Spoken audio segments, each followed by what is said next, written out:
Someone told me many years ago that he wrote to the Rebbe a shaila. I think it was something Negei lahalacha lamaise, but he didn't tell me what it was about. But he wrote to the Rebbe a shaila, and the Rebbe answered him whatever he answered. But he had a very strong kasha, a very simple kasha on what the Rebbe said. So he wrote to the Rebbe asking that shaila, and the Rebbe answered him, "You're right. Your kasha is a good kasha," and it seems like the Rebbe changed whatever he wrote. So he tells me he couldn't understand. It was such a simple question that he had on what the Rebbe wrote. The Rebbe couldn't think of it. So he wrote to the Rebbe saying that I don't understand. The Rebbe didn't think of this question that I had. So the Rebbe answered him a long letter, B'ksav Yad Kodesh, a whole page.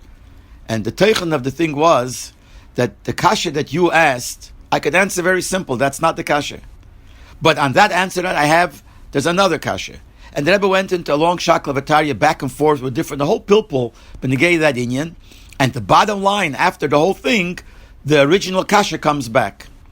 So he was telling him, even though I answered you that your kasha is a good kasha and I accept it, it's not the same way you think. Just the bottom line turns out the same kasha. But not you took the kasha simply, and that I have an answer. But then there's all kinds of biurim and things that continue.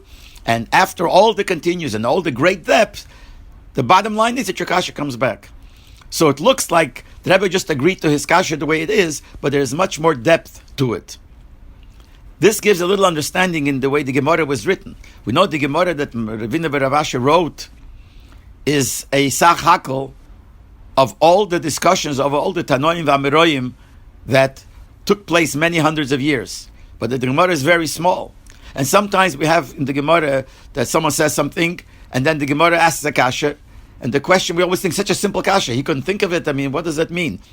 And the answer is that even though it seems like the kasha the Gemara asks is the same kasha that we have, but there's so much depth to it that be'em is the kasha could be answered. Elamai, there's more to it. The bottom line is that the kasha comes back.